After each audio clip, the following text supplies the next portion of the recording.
Why do not we try to explore a little more expansively the drollness of the in here, out there apparent phenomenon dynamic? I have yet another description that pierces the matter a little more and that perhaps will make some of you even enjoy it a little more. You can realize that everything and every process, unconditionally, exists in our atmosphere. Thus, everything, every noun, every verb is subject to the weather. Wind, temperature, moisture, cloudiness. So weather is everywhere. But there is a difference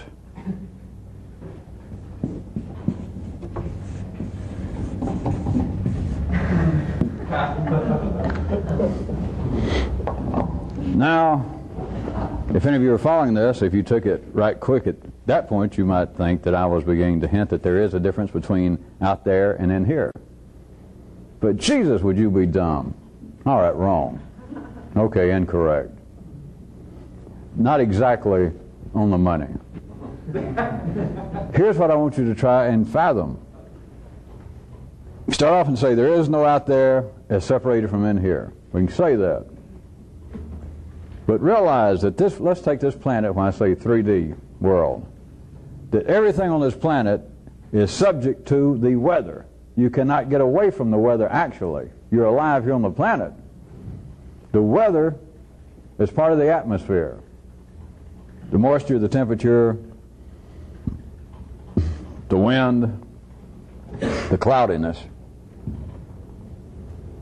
But after having said that, and after having pointed out that it's impossible to escape from the weather, the atmosphere itself, the weather being the process of the atmosphere, the verbalization of the noun atmosphere. Having said that, let's face facts. There is a difference between the weather out there and being indoors.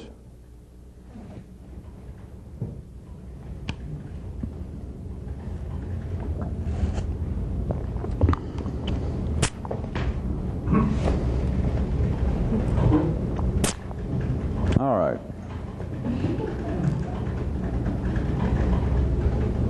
I like it when I can look off and stall around and nothing happens here in the audience for you people on tape, which is always a fair amount of proof, if you like proof, that I don't have any people really running ahead of it tonight. That we've got people here on a Good Friday going, yeah, what the hell, where, what can you do? What is this going? All right, let's see if I can make some sense out of it. How about this? Can anyone see man's intellectual life as being the ultimate indoors? The supreme shelter, the foremost homestead. I didn't give enough preface, I don't think, to this tonight, or else you people are really playing thank God the weekend's coming.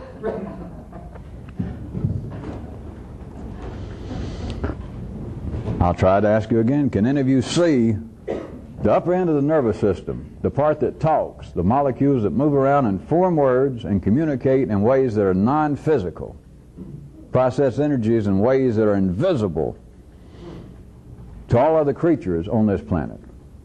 Can you see that as being the ultimate indoors?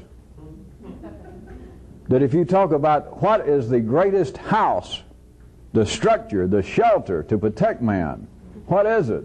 Forget skyscrapers, bunkers in the ground, fallout shelters. It's this.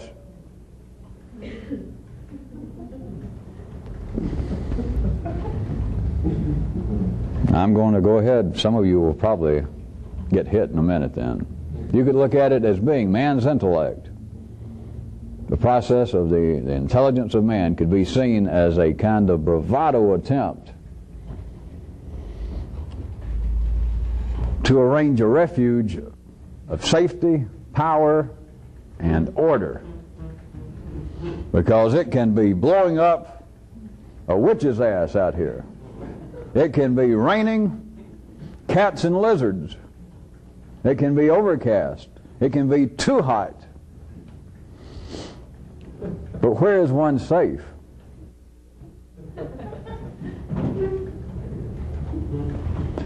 Wars, famines on the other side of the planet, in the next tribe. Rumors of wars across the street. It's raining. It's raining fear. It's overclouded. It's overcast with depression, bad luck. But a good civilized, a good man or woman for our part of the world, who is the only people I'm addressing this to, have no fear. What will withstand hurricanes, eruptions, tornadoes, famines, assuming you survive all that? But what will survive that? Not brick, not stone, forget the three little piggies. This. A man could be huddled down in a ditch, praying that this great funnel cloud is going to go around him, watching all of his friends and neighbors, even from the high-class section of town, watching their house trailers blow overhead.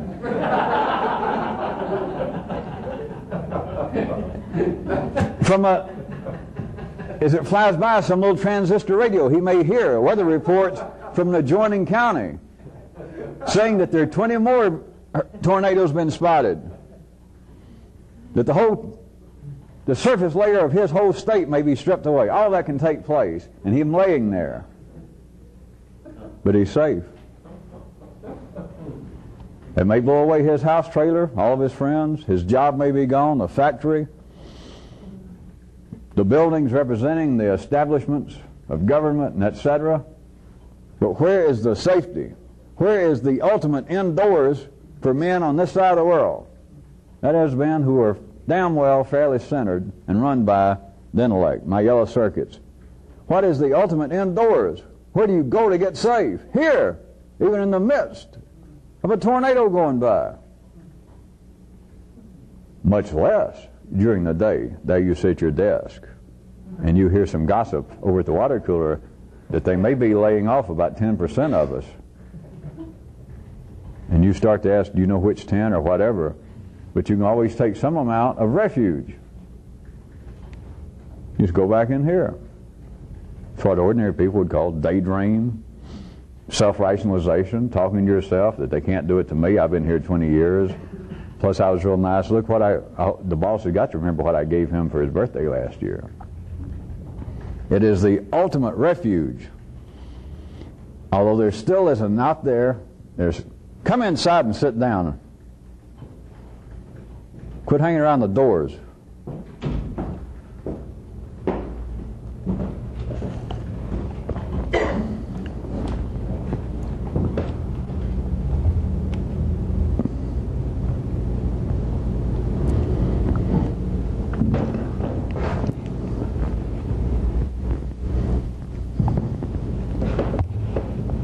Gary put up another note down the stairs that if people are not going to be here, or if they don't let us know, that's what that list is I look at, right? So I said, if you called, you can come in. All right, I said it and I still don't like it. Never mind. That was all in-house stuff for you people on tape.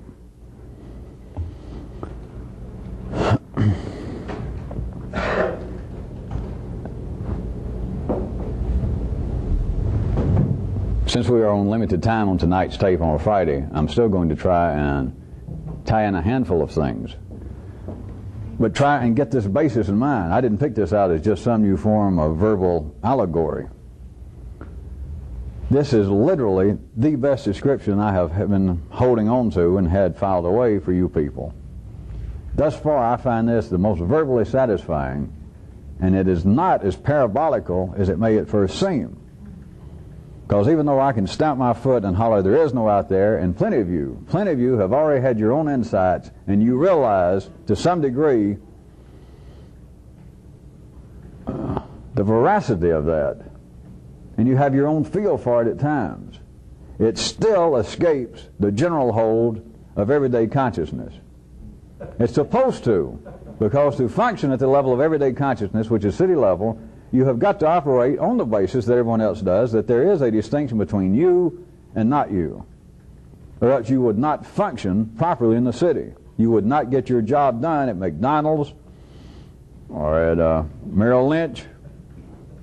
You have to operate on that basis. That's the way it is arranged in the city. And so you can end up having a kind of bouncing from one foot to another awareness that, yeah, this is not true, but yeah, it is true. There is an operational validity to there being a distinction between in here and out there. But there is also a distinction. Why do people build houses? Literally, physically. And even somebody in the city could say, well, to protect yourself from the elements, stupid. Right! Yeah. Think about it. That's exactly it. Only man does that. And then somebody in the city could say, well, only man doesn't have a good coat of hair, fur, or feathers, and so he's got to. All right, maybe. But nature, as they call it, is not el stupido. It gave bears fur, it gave geese down. There's been no problem. In fact, looking at some Italians, you'd think that one time, perhaps, well, don't any of you Italians write me. It is reputed to be, archaeologically speaking, that one time men were a much hairier band of primates and bipeds than they are now. But they're not now. And so somebody in the city say, well, you got to build homes to simply guide the elements. But wait, here we go. I'm telling you there's something else involved. Something else. There's something else involved to this point. Can any of you see that what I said is man's intellect, life producing in man a nervous system, operational, to the point that it now talks, that it now deals in what city folks would call the abstract, that it can transmit,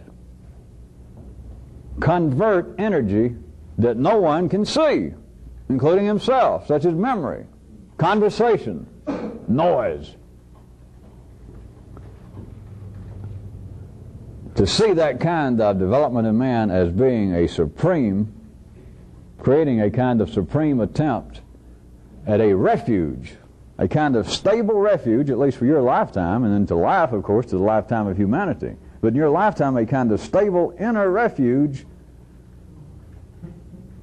for safety, not physical safety, of course. That's not what we're talking about. We're talking about something else, such as being terminally depressed, being too upset by what you heard. Tornadoes are on the way. A layoff is on the way. Kind of safety, a kind of power, that is apparently the establishment of some court, some king, some liege in a human, that to use the flawed but still worthwhile comparison between man and any other creature that which you can see on this planet, that man is the only creature that has this internal sense of power. And by that I mean that he senses, he says, he communicates his thoughts. He calls them beliefs and feelings, but the thoughts that internally I have a home, that internally I'm an individual, and no other creature has that. Other creatures have power, of course. A bear has his own physical power. All creatures have their own power, you can say. And of course, all dog lovers believe that their dog or cat has a particular, its own individuality, which I like that facade and that belief as much as anybody, so I'm not going to kick at it. But don't ever investigate that too strongly. Don't ever take your dog and put it in the middle of 10 others that look just like it, and then walk off and tell me that you can stand there and pick yours out. Assuming he doesn't have a nicked ear or something. There is a refuge of power that goes within doors. And there is, lastly, order. What is more orderly? When the weather is becoming disruptive outside, the wind is blowing too hard, what do? So hard that it's blowing your hair that you just had fixed. An expensive do, and it's blowing it. Or maybe it's blowing so hard you can hardly walk. It's blowing your clothes around. If you got important papers in your hands, it's blowing them out of your hands. What do? Well, I'll go indoors. You go indoors and close the door, and phew, the weather's still out there. You're still being affected by the weather. The weather drove you indoors. It made you do that. You're not free from the weather. But I'm going to tell you this, there ain't no doubt. There is a difference when you go indoors. You can go look out the window, and the wind can be getting worse.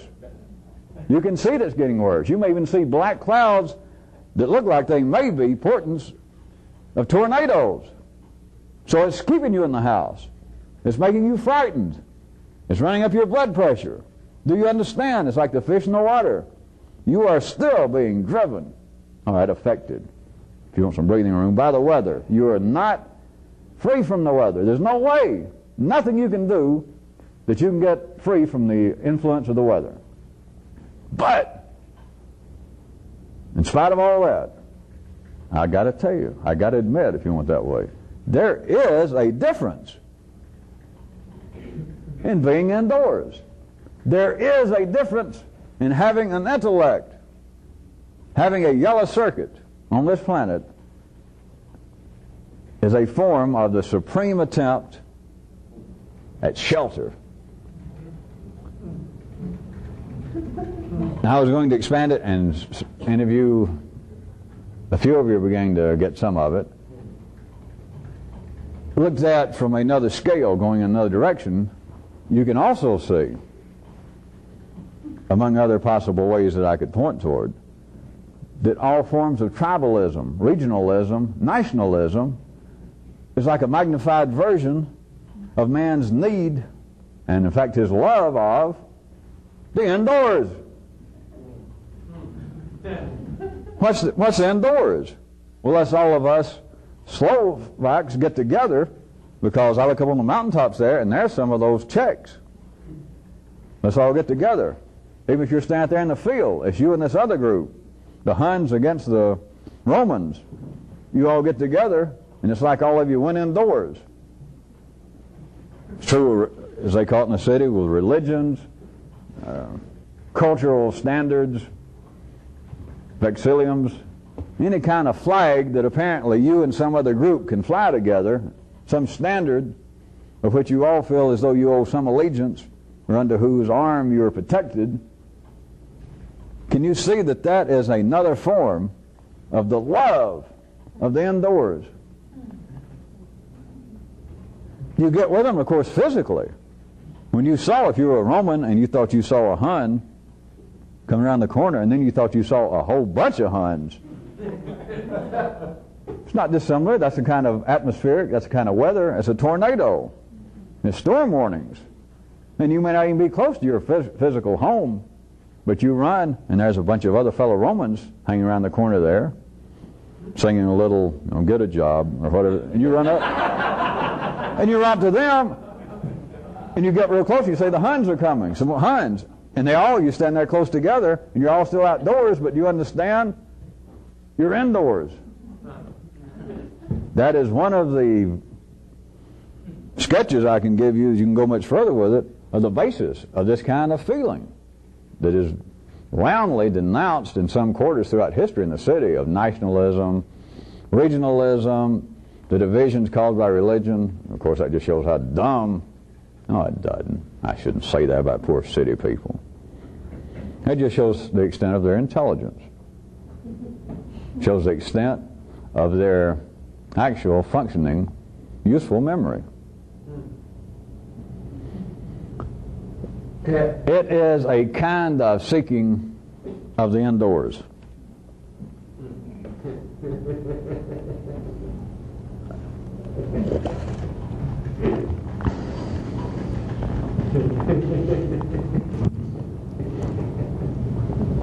Another aspect. Now let's play, I guess it'd be anthropologist. But as weird as I play all these disciplines and feels it doesn't much matter what I call it, does it? Man is the only creature. I can already think of few intermediate areas that somebody's intellect could say that there are other creatures. But I think I even know enough to still say this, that it's only in limited conditions, mating time, such as that. That'll make sense in just a second, if you're following all this. Here I go with my dogmatic statement. Man is the only creature that is driven to try and establish a permanent home. Still a flawed, as all comparisons are to other creatures on this planet, but that's all most of you people can see for the time being, since you can't see the great ones here amongst us in spirit only, from Atlantis and the Great Brotherhood and all that other rat shit, whatever it is. That was a joke. Man is, for you people out there, I know I don't hear you laughing, but it was a joke anyway. Man is the only creature that is driven to try and establish a permanent home. They call it the American dream, but it's a dream all over the world. Once man starts being centered, that most of his activity is being driven from here, those kinds of people, I might add, that apparently are still not being generally driven from the upper regions of the nervous system, they still wander about and live that kind of peripatetic life. There are fewer and fewer on this planet. But once you get that you're halfway intelligent, not educated, but the yellow circuit is now the predominant area of your nervous system, what's one of the things you want? They call it the American dream, but it's everybody's dream everywhere. What is it they want? A man works and he saves up a little of that lucre, whatever they call their current one, in their place. And what's the first thing he does? You should know. I want my own place. I want to own a piece of this planet. I want to build a house. I want to build a house out of real, real thick stone so that if my in-laws or my neighbors come over, I can get down there and hide, or they can't knock the door down, or they can't see me. I want a permanent home. I don't have to keep living as a serf or a fief for somebody. I don't want to be a migrant laborer. I don't want to live even in a mobile home that every time there's a strong wind, it tends to be less than a permanent home. I want a permanent home. Now, that's simply a fact, beyond all those jokes I threw in. That is a fact. You can feel it in yourself. You don't have to worry about anthropology or social mores or psychological impacts of the building boom or whatever. You can feel it in you. Even if it's an apartment, it may not satisfy. Things are changing, and some people nowadays seem to be fairly well satisfied, but you want a place that you got the rent paid up, and as far as you know, you can go there, and nobody else can unless you open the door and let them in. That's your permanent place. Yours. Now, can any of you see in the nervous system a molecular basis for this? A kind of reflection. It comes out that this permanent abode, I could point to you, is a kind of desire, a built-in drive, a desire inside of people to have a stable sense of individuality. I guess sometimes known as one's own personality. It's not real shaky. I don't feel like I'm about to fly apart, and I don't feel like that every other Thursday that I am a dead spirit from Atlantis. I may be dull, bland, and innocuous, but I'm kind of stable. Inside, there's a permanent home. I may be permanently bland. I may be unshakably boring, but it's safe. There is order. There is a permanence to it. But people, they never analyze this. In the city, nowadays, as sophisticated people, what is the general health problem? And forget sexual diseases. The general health problem, when you get to the areas in life's body now on this planet where you've got the yellow circuit in predominance, what is the general health problem, the most common? Mental problems.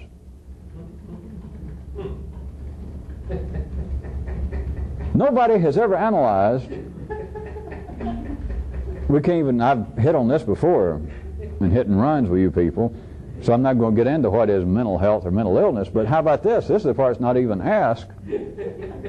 Is assuming in the city, from their viewpoint, if somebody could describe it and somebody else listen and say, that makes all the sense in the world to me. Assuming that's true.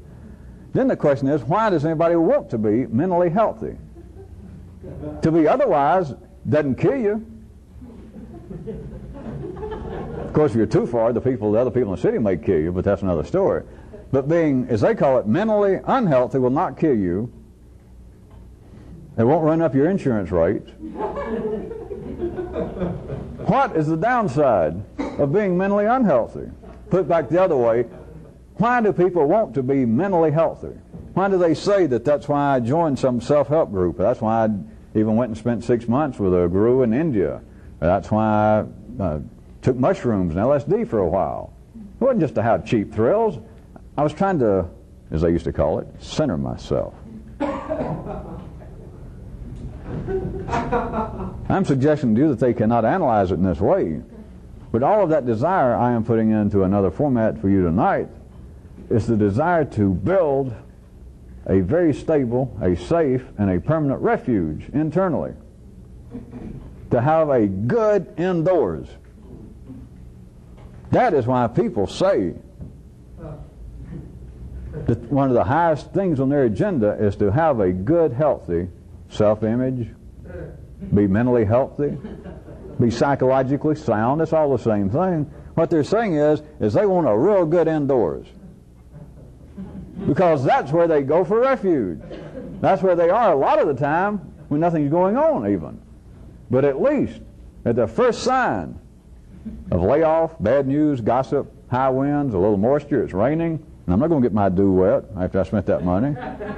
Wind blow these papers out of my hand. What I need is a good, predictable, comfortable indoors.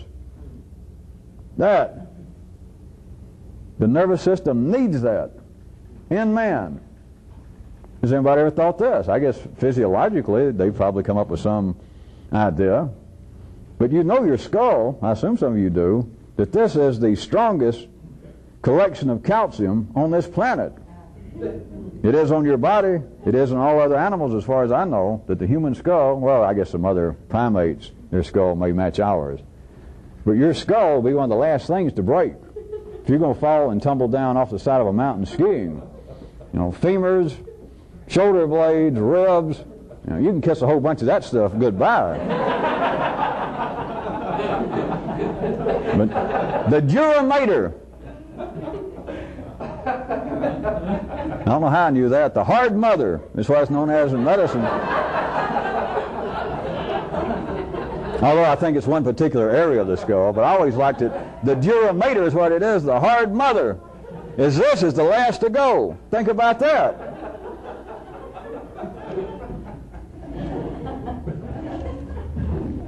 Of course, I guess there's a chi root hidden in there somewhere, because I could have a chi root, let him do one about the skull seems to be the most sturdy bone structure in man, which would lead you to believe that it's in charge of protecting that of supreme value. Colon, well, I was going to finish it, but I guess you people didn't finish. And then the rest of the chi root could say something like, although with some in the city, it seems to be open to some further debate as to the worthiness of this attempt.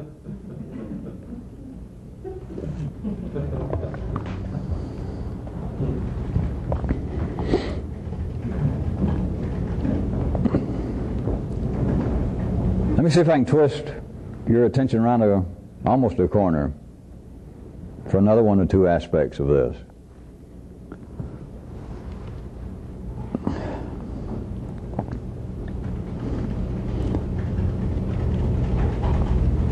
You understand, or you can see, that everybody loves themselves, right?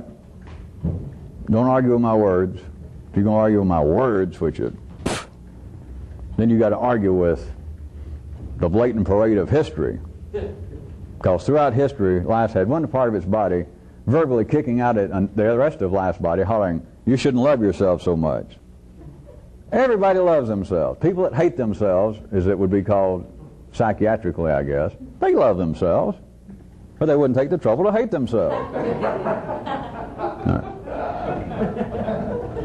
You've got to be blind, at least for a second, now that I got a few of you laughing, if you can't glimpse the fact that way beyond the limitations of words, everybody loves themselves. If you don't, you're going to explode. You're going to kill yourself. You're going to do something. You love yourself. Dogs love themselves. Pigs love themselves. Trees love themselves. Only man knows he loves himself. It's not the end of it. Man loves himself for a simple reason. Is he loves the indoors.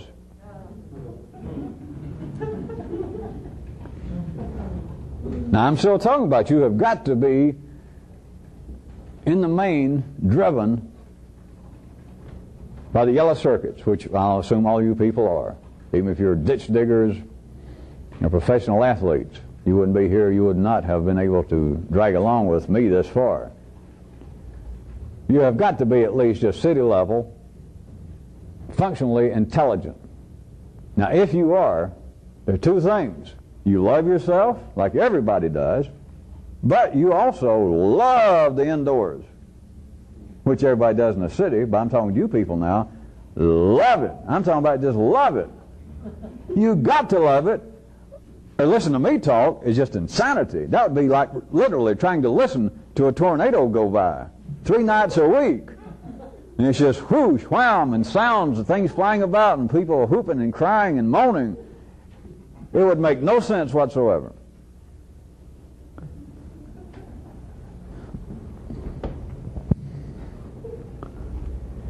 The love of the indoors is the basis, as it comes out verbally, for men loving and cherishing their individuality. That's why men talk about the sanctity of life. That's why the more civilized a group of people are, that is a group of collected molecules in some part of life's body, the more civilized they are, the more they have the mottos, the stated beliefs, the ideas, and it's not all just talk of action, much of it is action, of a kind of sanctity for life, of being concerned, operationally, verbally and operationally concerned about other people, whereas no other creature is, and even people less and less, or relatively speaking, who are less centered around the talking of the nervous system, as you should know, if nothing else, from movies. But when you start dealing with Aborigines people, or even a National Geographic special, they come up and say, we got bad news, and somebody translate, we find your father just died. And this guy goes, And he turns to the translator and he says, did you bring any cigarettes with you this time? It's nothing. But you people here, hearing this, there is a sanctity, not just to human life. That's not just it. I suggest you look further at what I'm saying. There is a love, a cherishing, a respect for individuality, not just the physical aspect that another human has ceased to breathe in and out and is clinically dead. I'm suggesting to you that the initial basis of this at the molecular level would be better described as being the love, the respect, the feeling of sanctity for the individuality of people. After all, when you get more in the civilized areas of the world, I ask you this, bring back this kind of good example. What do they consider? What would your people, the kind of city you came from, your peers now at the city level, this part of the world, what do they consider to be the kind of supreme mistreatment of other people? All of the Westerners that are caught now in the Middle Eastern conflict in Beirut, well, sure, they say, well, it's bad enough. We hope they're not torturing the people or starving them to death, and it's certainly not politically kosher or individually proper to take another person and lock them up in a room for 2 or 3 years and hold them against their will. But all the way from that to the experiences in most of you people's lifetime of the Korean conflict and Vietnam, the Russians putting away political dissenters into insane asylums, what is the ultimate torture? Now, I grant you that people still, you would hate to hear about them cutting off guys' fingers and pulling their fingernails out. But nowadays, it's not even that much necessary. What's the ultimate torture? The more civilized you are, the more that you're based on this. All right, I'll tell you, humiliation. Ignoring, trampling upon the sanctity of individuality. You don't really have to torture people. You can if you want to, if you're in charge and you enjoy that kind of sport. You don't have to physically torture people. The more civilized they are, you just take them in. You've captured them, or you want something out of them. Strip them of all their clothes. Take away their hairdo. Take away anything that seems to be their individuality. Maybe put them in a gray uniform and let them see that they're 100 or 1,000. Or if they can't even see them, just tell them. And maybe say, oh, yours doesn't have a number on it. And you say, fuck it, that doesn't make any difference. Nobody's got a number here. We don't give a damn. Get out of here. And they just leave you for weeks. They take away the sanctity of individuality. That is, they don't even bother to come around and harangue you, much less beat on you or question you. But they walk past you. Every now and then they walk through your area and they just look right through you. And now you are an important capture. And you're waiting. You're trying to steel yourself for the day that they're going to come in. If not, pull out your fingernails, begin to pull at your brain. And they don't. They treat you as though you're nothing. It is the ultimate humiliation the more you are run by the higher end of the nervous system. The more the indoors is important to you, the more people treat you like you ain't got no indoors, or if you do, you know, in some kind of goddamn cheap apartment in the housing projects, or, you know, who wants to get in your home? You call that a home? Why don't you question me? Why don't you beat me to get out the secrets? And they treat you like secrets. I doubt if you even got an end table in there, much less a secret.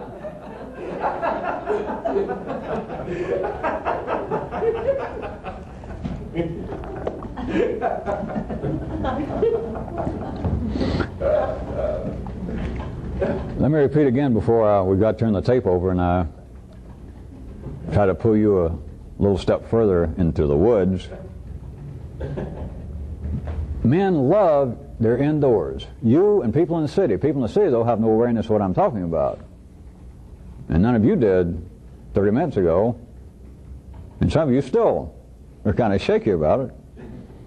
Men love themselves because they love the indoors. Because there is, no matter what I say, there is a difference between the weather out there and the weather indoors. It's true, physically speaking, that you would be a first-class idiot. You would be dumb. Not, assuming you had a home, which all of you do of some nature, to go indoors when the weather becomes inclement. Because the weather's still there, the weather's affecting you and everybody else. Don't make me go through one of these great verbal descriptions of the infinite nexus of everything. The weather specifically drove you indoors, so it did that, but the weather's doing other things. You try to turn on the radio to get the weather reports, and you can't even get a report because of the atmospheric conditions are now blocking out the transmission. You go to get something to eat in your icebox, and you remember yesterday when I went to the store, there was no bread. There was no bread because this storm had done something to the exchange rate yesterday that kept them from producing enough breadstuffs in a certain place to ship to your store, etc. I've done enough of that kind of things. You people got to be able to do it yourself. You cannot escape the effects of the weather on this planet. You can go indoors, and it is different. And I say that there is no difference between in here and out there. A fish cannot escape from the water. Water would not exist were it not for fish. Or water can't escape from fish, if you can see that. Because you wouldn't know what water was unless there were fish. So I can say that there is no difference. There is no boundary. The water is flowing. Out there it's flowing through you back and forth. The tides in and out is the conversion of energy. And you are doing the same to it. And insofar as it's possible to describe that in the 3D world, to run it backwards. But there is no operational distinction between in here and out there except for this. There is a difference. That's one reason I'm trying to get you to suspect that there is a human intelligence. Because you can run indoors. Ordinary people, it is a kind of refuge. If I was going to use ordinary terminology, I could say that many people in the city, of course this is ridiculous, it's moot for people doing this, but I'll go ahead and say it because maybe you'll get a glimpse. People in the city, many of them, seem to sustain, to varying degrees, 80 years of relative sanity. Simply solely due to the fact that they apparently can run inside. Just like a little tiger, you see little birds when they're out there, the little sand runners, and they're right there, and the waves run up, and they run right back real quick. It's like people. They can feel like life is almost overwhelming. Sometimes I feel like I'm going crazy. But many people in the city feel like they're going crazy. All they do is like run back real quick, and they run indoors, and they go, and God knows what. Well, of course, I know what. I can say things. They rationalize, they carry on imaginary conversations or whatever it was they thought was about to get them out there. They run inside, and it's like they close the door, and they get their breath. And they go, God damn, I'll get you people someday. And then you open the door and you go back. Yes, boss, what was it? Yeah, I'm listening. The boss says, well, I'm sick of you people doing so-and-so. Don't give me this kind of shit. You think, ooh, and you run back in the door and you close the door. You say, that old fart, I don't have to take this shit, I'll get another job. Then you run back outside. Yeah, boss, what is it? That kind of thing. Turn the tape over. Let me spend the rest of some of the rest of this side of the tape that we have tonight. See if you can, in this droll area, do your own form of round up and tie the above, what I've just talked about, to another area that is not unfamiliar to you verbally, and that is my distinction that I've made of pointing out that man is the only creature also that has the ability to do two things in apparent response to his out there. That is, he can either act or think of acting, right? That's what TOA is. That he can do those two things. Now, can any of you perceive, let me ask you this question. Instead of perceive, can any of you ponder on this without slipping into some sort of terminal pondering coma?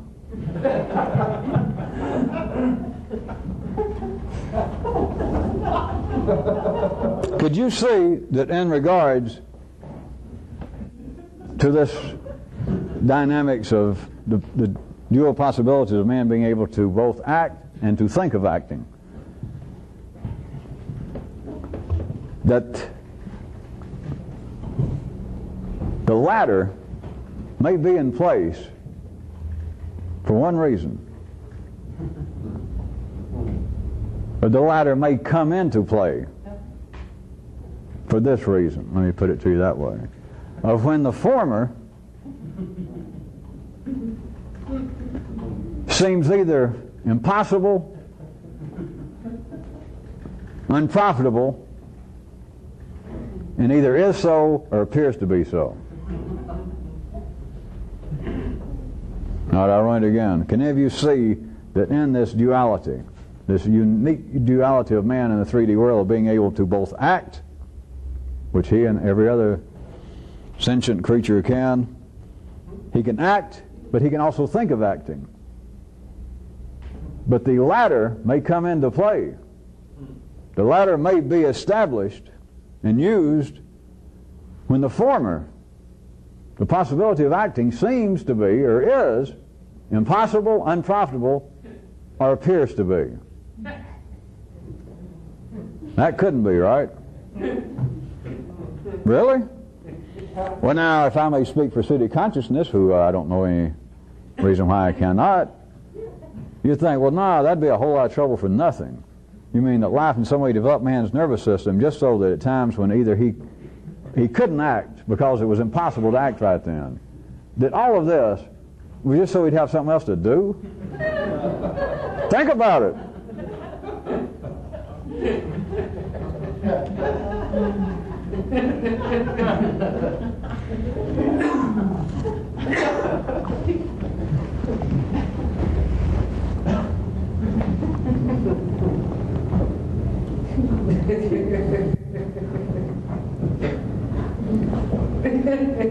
Could you see it in a sense that the weather outside has become so inhospitable that one is just seriously inclined to stay indoors, because there's indoors. There is indoors is thinking of action. Why would not somebody reasonably intelligent, if the weather seems, either is or seems, which the city level doesn't matter, to be so inhospitable, to be inhospitable, what would a reasonably intelligent person do? Since you have always got an indoors, is to go there.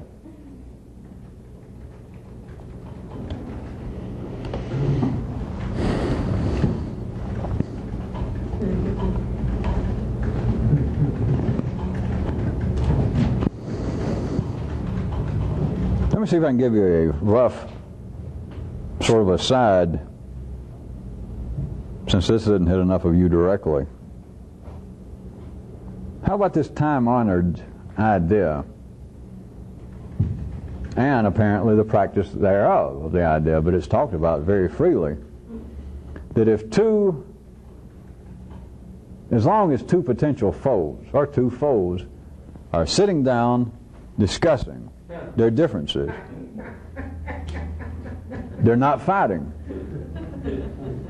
Now, some other cynical city wiring system could jump up and say, well, yeah, but every 10 years they fall back into some form of bloodshed. Or you say, or else I don't think they're getting anywhere. They've been meeting now for the last 6 months, these two warring factions, and the only thing that they have covered thus far is what shape the table should be in around which they're sitting. That this is going nowhere, and the rest of you people are idiots to think to sit down those two groups and to get them to discuss the possibility of some sort of permanent peace. For you to believe this going anywhere, you're idiots. History is against it. You people are limited in your view. Then, no, here's the prevailing one, the sound coming from the human nervous system. Large sections of it throughout history. The response is, hey, listen, that may be. These two parties, they may be so divided over their religious beliefs, their cultural backgrounds, their imagined historic argument over the geography involved, whatever it is. It may be true. But Jesus, look at this. As long as they're sitting there talking, at least they're not fighting. And that there is no response to. Other than going, well, I guess you're right. Think about that. Now, that's just an accepted thing. All of you have heard that somewhere, either from history or, again, at least in a movie. If we can just keep them talking, just encourage them to talk. I don't care if they're still discussing the shape of the table or who's going to cater their meetings or what time's the meeting going to start. Or one group has a religious holiday on Tuesday and the other one's day is on Thursday. Keep them talking about that. It doesn't matter what they talk about, because as long as they are indoors, they're not outdoors fighting. As long as they're only thinking of action, they won't act. Back to this side of the tape. Try it again. Regarding the dual dynamics of acting and thinking of acting, could it be that the latter is simply what men do when the former is impossible or appears to be so?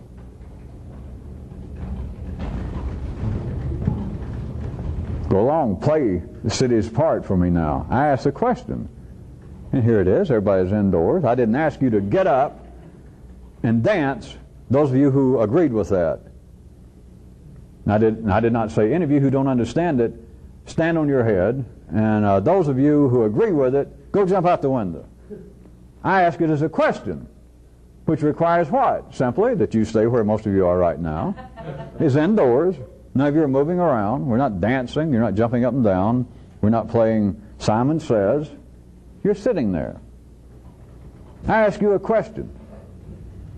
In this dual dynamics, the possibilities, the apparent singular possibility of man being able to act and to think of acting, could it be that the latter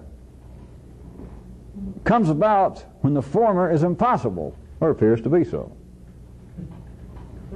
And now, let's all play city consciousness part, and you think either yes, no, or that about covers it is, no, that couldn't be, or that's silly. You are thinking about it. Here it comes quick. Can any of you see now another chance why thinking about it won't ever get you anywhere? If this be true. Because getting somewhere would be able to act. Did I say, I'll do it again? Got a few people? Maybe a few out there in TV land will get you later. I ask again, regarding this dual possibility, this dual ability that man has to act and to think of acting, could it be that the latter happens only when the former is impossible? And if you have to think about it,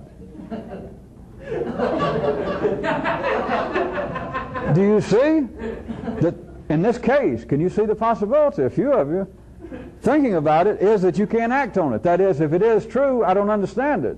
It's impossible for me to understand it, therefore, I'll what? I'll think about it. Oh, I'll think about it good, though. I'll write it down. I'll think about it later. I'll get some people to help me think about it. I'll find some group of like-minded, interested people, and we'll get together en masse. We'll hold hands. We'll get together, we'll get a name for ourselves, and we will think about it. Then I'll get somewhere. And if that doesn't work, I'll go and pay somebody. What do they call them? Universities, schools, private instruction. And I'll pay somebody to make me think about it, or to help me think about it. Back to the question. What if that only arises when action is impossible, or appears to be so? Now, I'll leave us not for those of you that were getting some glimpses. Let me allow any of you to leave that at what would appear to be any kind of potential downside to this, that is to human intelligence, like, well, it seems to be some kind of negative payoff. Tut, tut, tut. Tut, tut. Need I say more? Yeah, I guess so. It is not that thinking of action, I'm still putting this in the form of suggestions and questions because it's not as simple as the verbs and the nouns may make it appear to some of you right now. It is not simply, as some of you might be thinking now, that thinking of action is some sort of wimpish substitute for action. Tut tut. Why would life do that? That would be retrogression. Life would not do that. And yet I ask, could it be that thinking of action is when action is impossible or seems to be? Now both of those, right quick. Of course, ordinary human city intelligence can't take both of those. Either one of them's right or one of them's wrong, as some of you could hear it. But that's not true. That's not the limits of it. Can any of you get a glimpse right quick? Here it comes.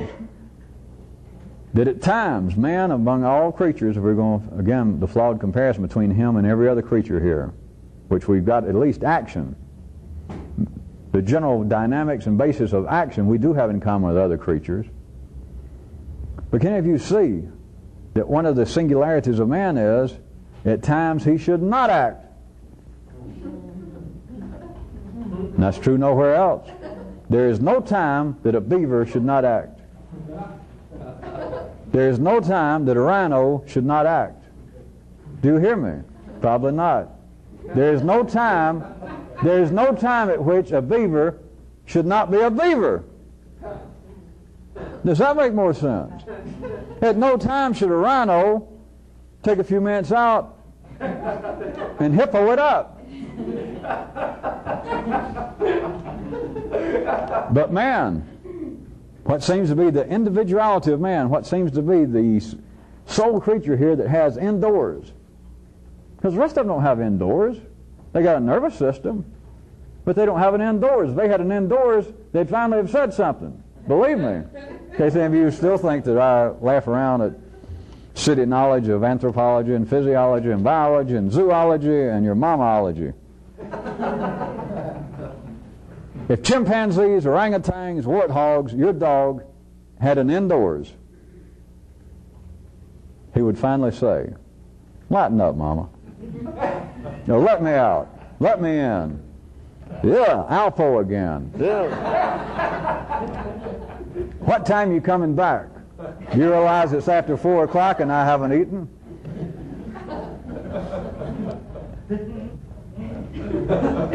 The other creatures that you can visually, sensually perceive in this life, no other creature has any need, nor could it be allowed the way things are structured, has any need to do anything but act. That's why I went back and said, after I gave you a second, that it's not simply that a beaver never ceases to act. A beaver sleeps. A rhino takes a nap. But they do not cease being beavers and rhinos. But if you look at man, and you look at the common denominators, the areas where man in common acts on this planet, that essentially he is dealing with the same sorts of things to preserve himself that the higher animals are. But beyond that, once you classify him, once you can get that, it should take a glimpse and none to study, that if you take that as the definition of man, what he does, his behavior, his actions, then this other possibility that he has of thinking of action, I'm suggesting to you, then begins to crack that mold, that paradigm, that model of him as man. Because by being able to go indoors, man can cease to be manning it up. That the Homo sapien can go indoors and in a sense quit Homo and sapien. What's the purpose of going indoors if you can't be perverted? Why have we got doors? Why do boys keep Playboy in the bathroom? Why would you have curtains on the windows if you're not going indoors and do naughty things? That is, you're going inside, and I'm going to take time out from being a human, from being me, the individual. Close the windows, and I'm going to take off my clothes, I'm going to fall on the floor, and I'm going to scream!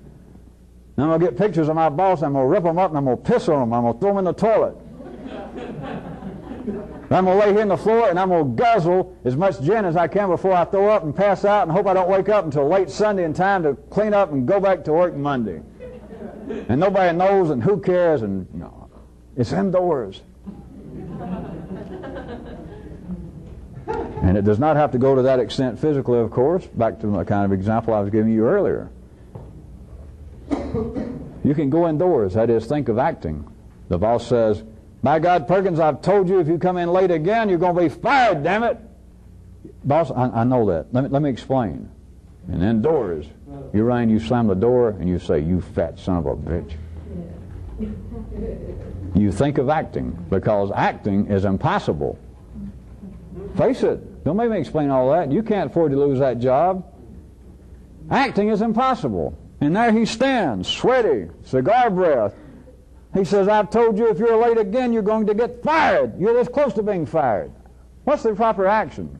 Or one form of possible action. Let's don't say proper by any objective standard. But the action, this kind of aggression, and let's say from your viewpoint, untoward, unnecessary, would be to act. And what's a good, straightforward, humane, civilized way to act? Would be jump up and tweak his big old fat nose. If you didn't want to offer him a bacon, lettuce, and knuckles. But it's impossible. So what do? You run indoors. You think of acting. We're running out of time, out of tape.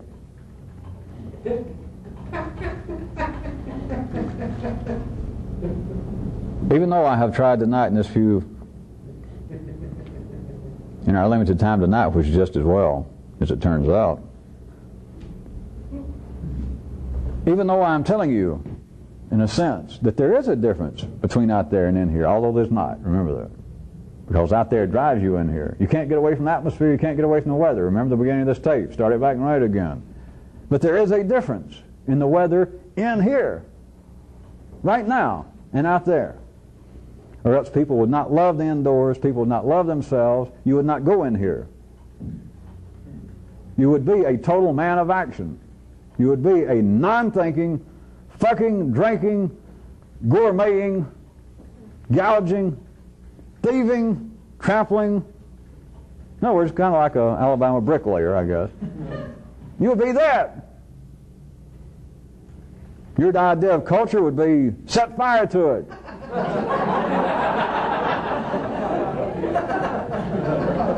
That sort of thing.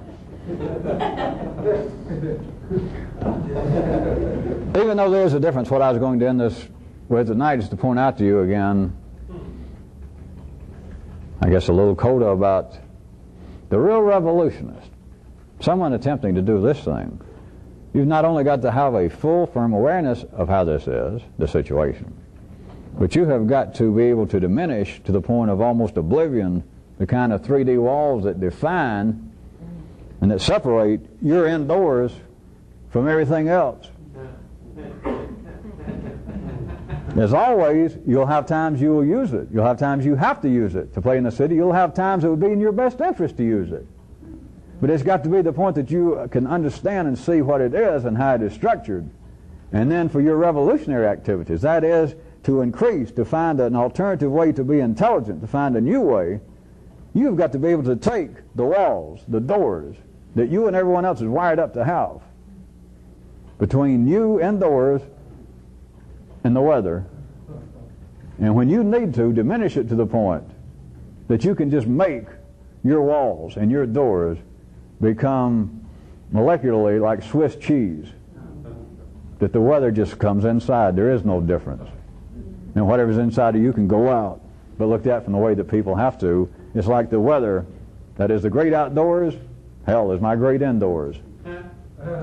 When it's to your benefit. And it's to your benefit when you are trying to find an alternative way, a new way to be intelligent. Because if you're going to stay indoors, you've had 20, here I go, 30, 40, 50 years indoors. You know what's in there. Of course, I do too. I'm decent enough that I don't point out. I don't come around you people and point to your head and laugh at your furniture and those cheap throw rugs you got. And those crates that you're eating off of.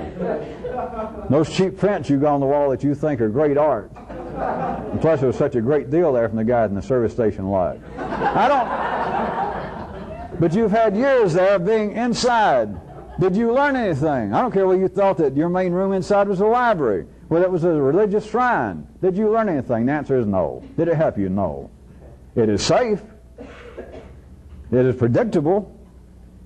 And it is a kind of foundation around which order and power from the individual level of these collected molecules known as man and woman, it grows from that to the whole human race. But for an individual attempting to do this, those kind of walls have got to be movable. They have got to be diminishable to the point that you can almost expand the molecular structure, is what I meant by a kind of Swiss cheese, that the great outdoors, when it's necessary and proper for you, can become your great indoors.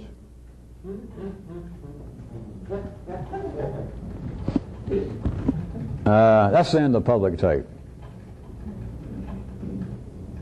Now maybe the end of the great American housing boom for a few people. That's the end of the public tape. Come on.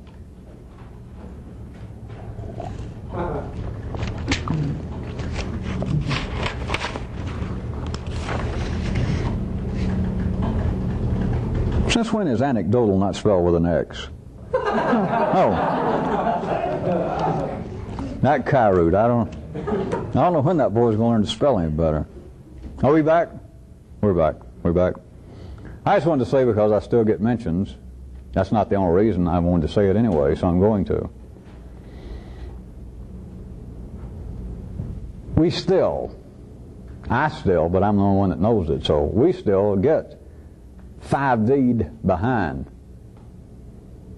And I'm just saying this. This is not a threat and this is not a promise. I'm just wanted to say it, and by God, I'm going to. We still get behind. And I should be, really, this is just personal from me, from my job, I should be on the air and transmitting 7 days a week to those of you with proper receivers, tuners, those of you that don't know the jargon, radios. But we evidently can't. But we are getting behind. And those of you that get concerned every now and then when I bring up something about what's going to happen after I die and why can't we speed up. After I die is sort of like casual chit-chat. I'm not trying to, spook anybody. But getting behind 5D-wise is when I should be broadcasting. Should be on the air more. But it is a relative game because no station is going to stay on the air if there's not enough people listening to the station, right? Matter of economics. Matter of conversions of energies. They can't stay on the air. They wouldn't try to stay on the air if they had any sanity. How many people have proper receivers, I guess? So, at least, stay tuned, stay primed, and keep your antenna trimmed.